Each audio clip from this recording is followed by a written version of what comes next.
Hi, and welcome to the Revive, Thrive, and Optimize podcast. I'm Billy Weiss, compounding pharmacist and health and wellness expert.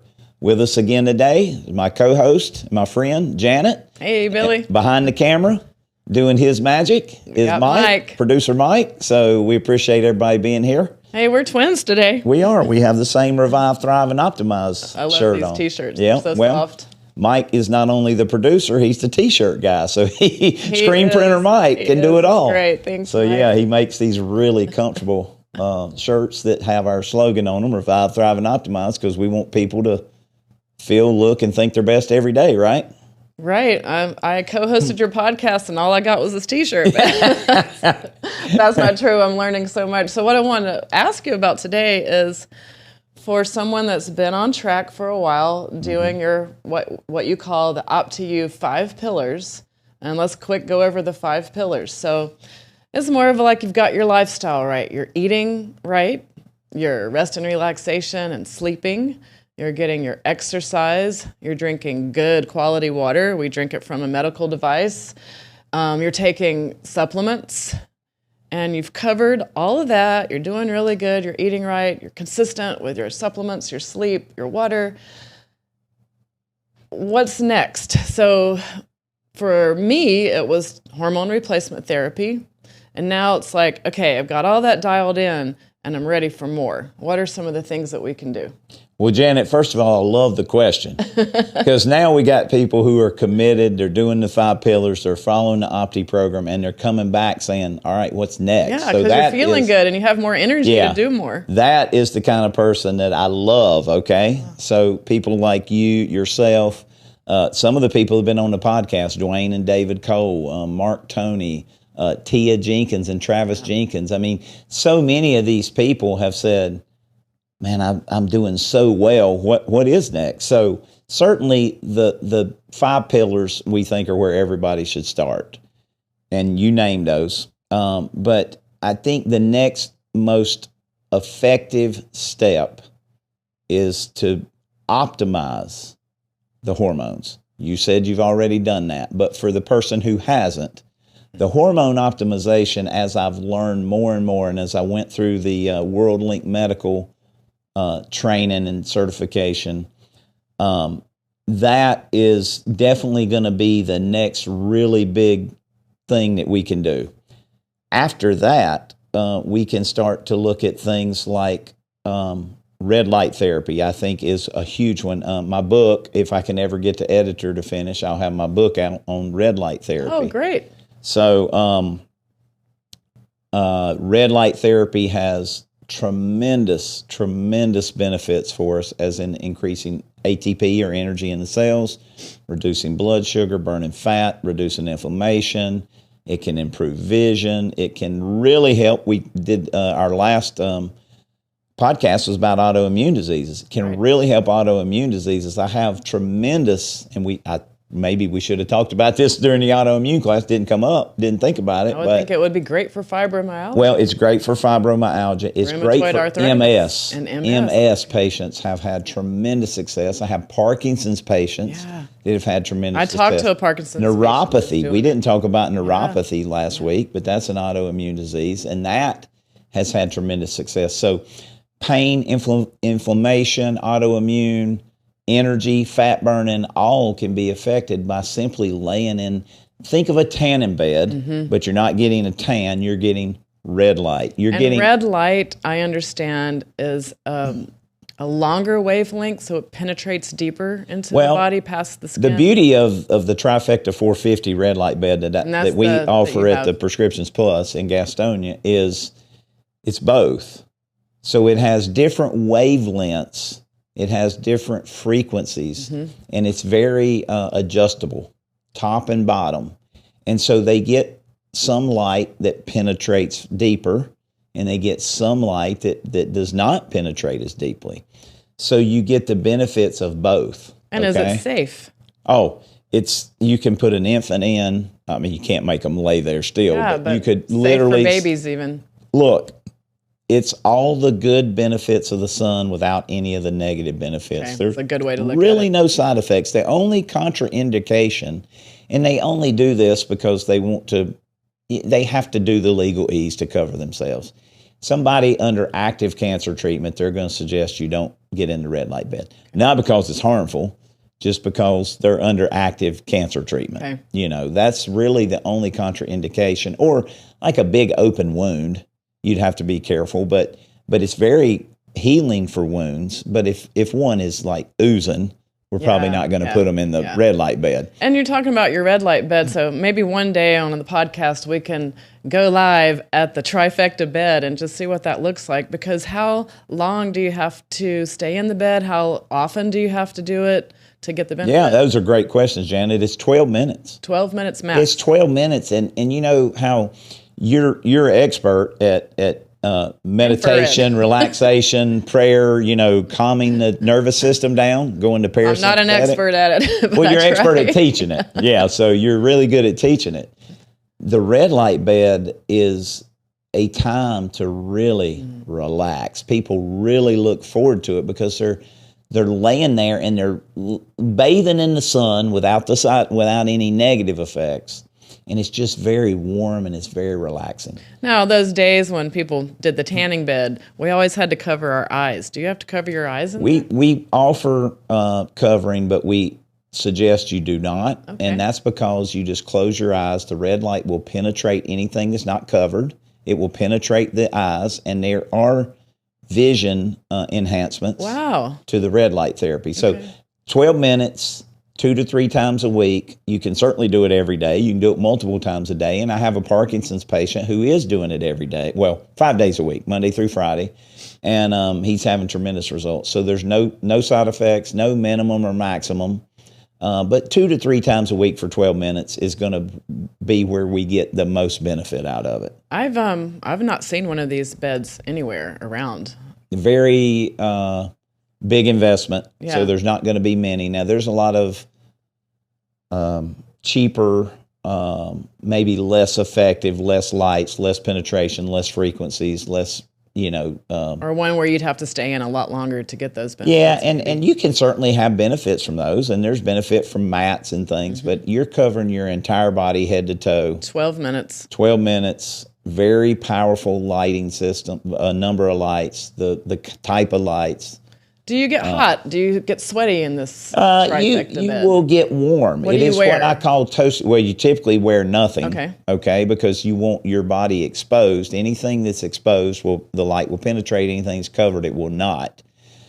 Some women will lay a small towel and cover the breast because they don't want to burn fat off their breast. I don't know that it would reduce the breast size, but potentially. So we offer them to bring a towel to cover the breast, but outside of that, nothing for most people. It can increase testosterone levels in men when the That's great. the scrotum is exposed. So there's no reason really to do anything except. And do you sweat? naked. Is it hot? Yeah, well, you may get a little warm on your backside where you're laying directly on the bed, and then you pull the top down to touch you if you want.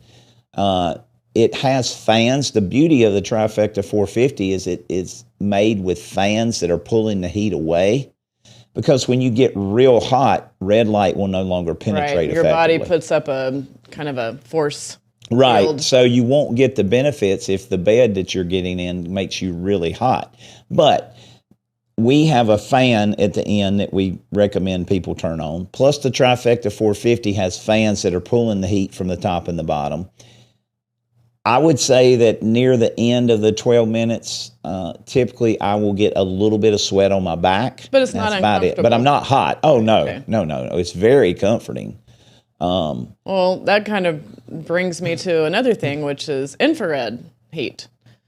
And so you've got red light therapy, and then you've got far infrared, mid-infrared, near-infrared wavelengths, which penetrate the body differently also. Right. And not an expert in it, but I've been using infrared panels with teaching yoga, hot yoga, for over 20 years. Yes. And there are studies now where they actually measure your sweat, because you do get hot, and and you sweat, and they can look at your sweat and tell if you're detoxing heavy metals, for instance, or if it's just sweat that's just water. Right. And so with those wavelengths, it gets those toxins out that you typically can't get to. So you brought us to another really good thing you can do beyond the stuff we've already talked about. So the red light bed is a type of red light where we're trying to penetrate. We're trying not to have excessive sweat. We're trying not to get overheated. Yeah. What you're talking about in your hot yoga or an infrared sauna is we do want to get really warm. Sweat. We want to sweat. Yeah. And that has tremendous benefits for us. Not only did you mention detox, sweat is one of the major ways that our body can rid itself of toxins. But even to me, one of the most important things of heating the body and sweating, when we heat the core temperature, we improve and turn on our immune system. Which happens with our heat shock proteins. That's right. And it creates sort of a hormesis or hormetic effect. It does. It turns on natural killer cells. They're called NK cells. And so the reason that we spike a fever when we get sick is not to take Tylenol, believe it or not, but to turn on our immune system. Oh, I was telling someone yesterday, I rarely get sick or get a cold and flu and things like that. And if I do feel like I'm starting to get sick, the first thing I do is make myself either get in my sauna, take a hot bath, or I'll go to a hot yoga class because I feel like I'm purposely spiking a fever in my body. Correct. And I'm sweating it out before I actually, get sicker. And then I just don't get sick. Yeah. I might feel bad one day. If you have access to a sauna, that is a great way to do it if you feel that anything's coming on, for sure, because you do amp up your immune system. You do amp up your natural killer cells that are designed to take viruses, parasites, bacteria out. You also, like you said, can do something that I think we probably discussed before, and that's the really warm bath up to your neck for 15 to 20 minutes. Throw some magnesium in there. You can throw some Epsom salt, some baking soda in. But those are all things you can do. You can go to a hot yoga class. You can go, even though you don't feel good, you can go just to a CrossFit class or a high intensity workout, class sweat. and sweat. Yeah. I do not like to suppress a fever. I do not. And then a lot of medications, as soon as you get sick, they're going to suppress your fever, and then you seem to stay sick longer. Well, you probably do stay sick longer. I don't know that we have a study that I can point to, but we do know from the studies that the immune system, when we spike a fever, is amping up its ability to fight. And so suppressing the fever is probably not a good idea. Probably the better idea is let's go induce one in an infrared sauna, hot yoga class, or whatever. So it's 100 degrees outside. Right. And during the summer, the last thing anybody wants to do is get hotter and sweat. And some people have already turned us off because they're like, there's Janet talking about hot yoga again, and I don't like to get hot, and I'm not a person who likes to sweat. And it's so funny because neither am I, but I feel so good afterwards. So I love to make myself sweat, and then I feel great. But on the other end of that, what I really hate is getting my body cold. And so the other end now of that is cold therapy. What do you think about that? Well, I think cold therapy or cold plunge is what most people call it. Or cryo. Can have tremendous benefits for us, no doubt. I, however, am not a cold person. So we're gonna do a live show where you and I have to go get into the cold plunge. Wow. I like the heat, so I love to sweat. Nothing I'd rather do than get up 5 o'clock in the morning and go out for a run this time of year and just be soaking wet. I love that, okay? I understand some people don't, and I get that. And some people really like the cold weather, and I always tell them there's something wrong with you. So, but the idea of getting in cold water on purpose it's hard for me to get in my head, but I do understand the science, and I do understand how good it makes you feel. And I'll tell you that because we have done several hikes in Hawaii that lead to waterfalls. And I mean, these are some really hot, hard hikes. And then you get to the waterfall and you get in and you swim, and the water is extremely cold. But you feel like $1 million when you get out of that water. is so refreshing. So I get it. I understand. And I've seen the science on cold plunge. Well, it it's can great help for burn fat, inflammation, hormone production, going from cold to hot, what we call contrast therapy, going back and forth. So, yeah, I think it's an awesome thing. I just haven't convinced myself we'll have to that do I it, can make it a regular routine. Yeah, me too. And I think that it also gives you a dopamine hit that lasts for hours and absolutely. hours. So Absolutely. It increases dopamine. Your mood and all of that. And Janet, I'll confess, I used to, and I still teach it, and I still will occasionally do it. I'll just stand under the coldest water in my shower for 2 to 3 minutes, 3 to 4 minutes, on my chest and back, the biggest part of your body. But I just don't enjoy it. Yeah. I mean, I just really don't. But I understand from somebody like your husband, Don, that if you'll do it routinely, your body will become, and it makes sense, your body will adjust and it won't be nearly as excruciating to do it because you're used to it. Just like I'm used to the heat. The heat is excruciating for some people. I mean, it's been, in the high 90s here, and I love it. I love to go out and exercise in that, but some people hate it. So I think the same with the cold. If you just do it consistently, your body will adjust and get used to that. And coming back to the heat and the sweating, sometimes people can't tolerate that simply because they're dehydrated. Yeah, well, and they're still drinking a ton of water, but they're not getting electrolytes. Yeah, but they're still dehydrated. They're scared of salt. They've been told not to have salt. Yeah. They're not, they're not replacing electrolytes. So yeah, it can be very hard. I see some people who will. I work out with people and it's 110 degrees in the gym and they're not sweating. And I'm like, what is wrong with these people? So it's got to be dehydration, lack of electrolytes, both probably. So we've covered the 5 pillars. We covered some extra things you can do like hot therapy, cold therapy, red light. What's something else that we could do? And this comes up a lot because we just did a pelvic floor workshop. I'm seeing a lot of people with bladder issues, men and women. Yep. And so I know in your last class you started mentioning bio-regulators. Is that another thing that we could do? Absolutely. What is a bio-regulator? I think one of the most exciting new fields that I'm learning about is called peptide bio-regulators. Peptide bio-regulators. Yeah. What is that? Okay, so peptide bio-regulators were discovered, I guess is the word I'll use, by Dr. Kavitzin out of Russia. Mm-hmm. And what they are is they are very short chain amino acids. So a protein is a very long chain of amino acids. Like a protein powder would be a long chain. My whey shake is a long chain of amino acids. And a bioregulator is a specific chain of amino acids. Usually 3 or less. 3 or less. So only 3. So a protein is 50 or more amino acids together. But a peptide bioregulator is 3 or less. And they're to target something. They target the organs. Specifically target different organs of the body. So when you mention bladder, there is one that he discovered for the bladder. Now, it's a specific way that these amino acids are put together that will then, in the studies, they actually are designed to rebuild organs. Wow. So there's 21, I believe, is the total number.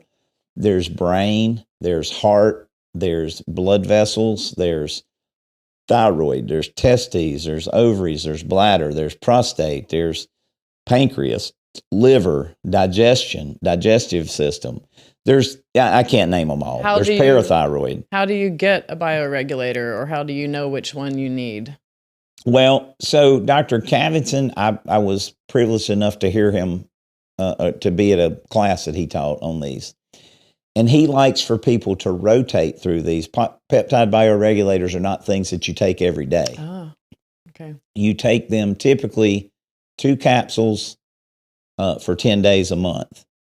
And so he likes to do a rotation. So you're kind of getting all your organs. Yeah, you may do 2, 3, 4, 5, 6, 7, 8, whatever, however aggressive you want to be at a time for 10 days a month.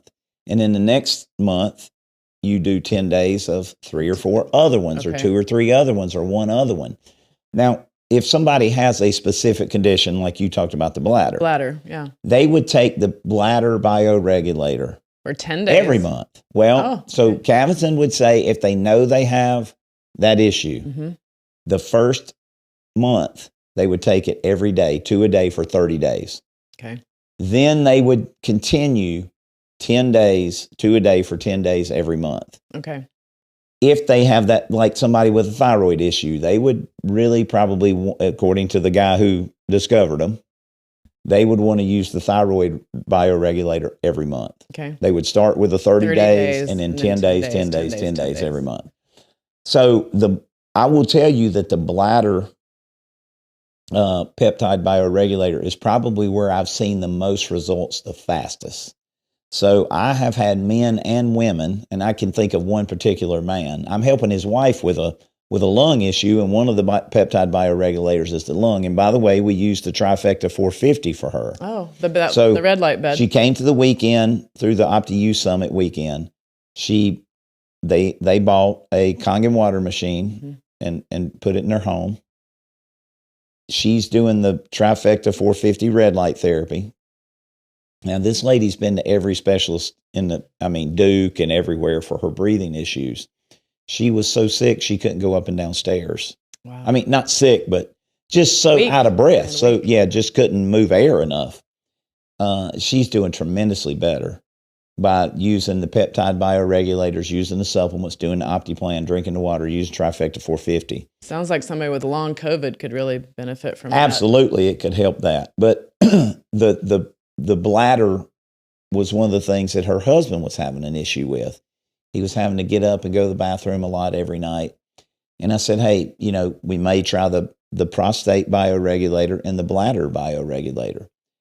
And these things are really in short supply. And most of them, I should really point out that most bioregulators on the market are counterfeit. Okay. You got to really be careful. I only will use or sell Cavison peptides, do you need bioregulators. You do not. They're over-the-counter supplements, and they're capsules, so they're easy to take.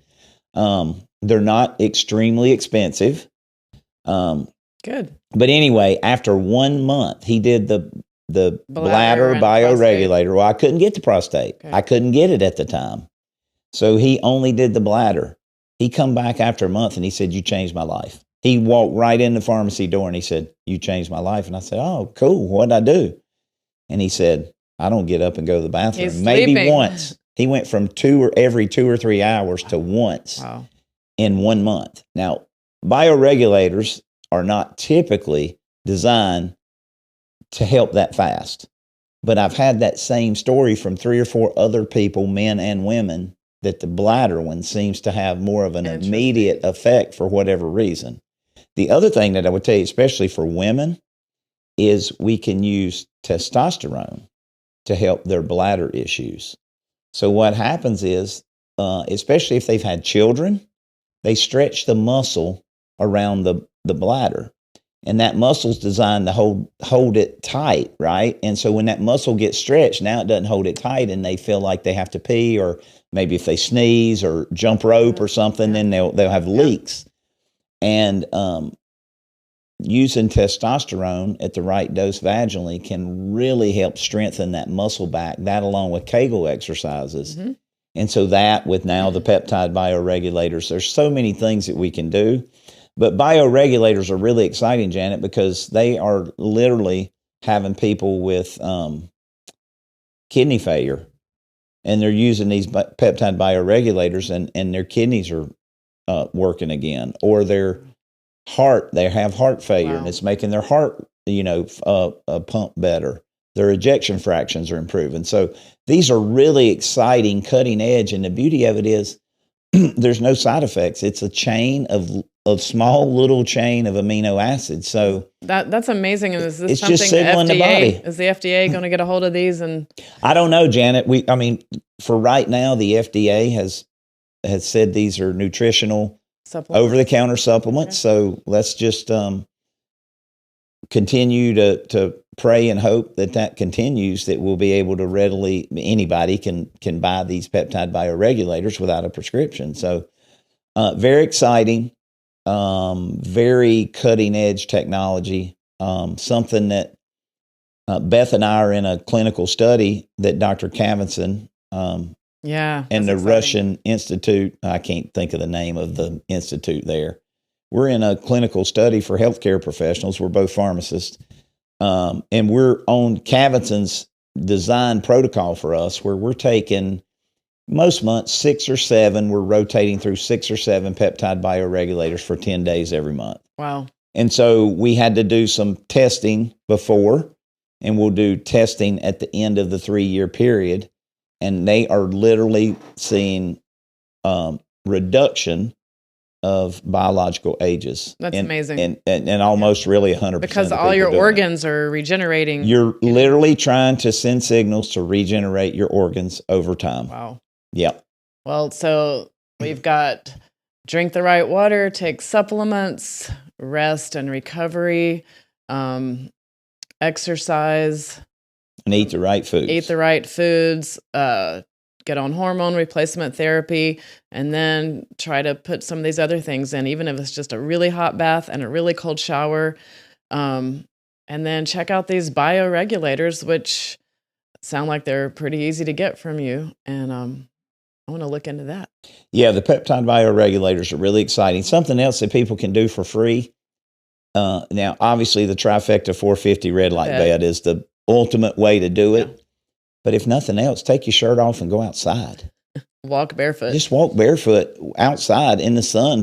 You don't have to get burnt. I understand everybody's scared to death of the sun and skin cancer, which is way overblown. Okay, and we could get into that. We'll get into that one on another. But just get out in the sun. The sun has amazing power to turn on energy, ATP in the body. So when you look at the studies that I was doing to write the book on the red light therapy, it's really about how the body, how the sun increases the energy inside the body, the ATP. And I have I should have said this and then we'll finish, but I have a type 1 diabetic who every time she gets in the red light bed, her blood sugar drops about 40 points. And she needs 12 minutes. So does that mean she needs less insulin? She needs less insulin, which is the key to her living a long life. And her brain health. Correct. A long, healthy life is reducing her insulin load. Now, she's type 1. She's going to need the insulin. But if she can use minimal amounts, and in 12 minutes, she's told me just about every time she gets about a 40-point decrease in her blood sugar. So I know that this thing is increasing the energy inside the cells, like all the research tells us, and actual proof. And you're hearing the stories, you're seeing proof. it, You're seeing people's lives change. Yeah. So thank you for that. And a lot of these things, Janet, like you said, the hot bath, the cold shower, you can do them for free. Play in the dirt. One of the things about autoimmune diseases that we have so many more is because we don't play in the dirt like we did when we were kids. Yep, absolutely. So, I think that's a great question, a great topic. Thank you, because there are people who, luckily, we do have people who say, man, I'm doing so awesome. What can I do next? Yeah. So, and I think one other piece is study. Learn the science. Be the CEO is what you're saying. Be the CEO of your own health. I was at a restaurant yesterday and everybody ordered soft drinks. They all ordered their Diet Cokes and stuff. And I just started out with all the info. I couldn't help myself, So know the info and then it'll be easier to make better choices. Yeah. Make informed decisions. So what is it? Winning or learning? It's never winning or losing. It's winning or learning. Winning or learning. Thanks. All right. See you next week. See you next week. Thanks.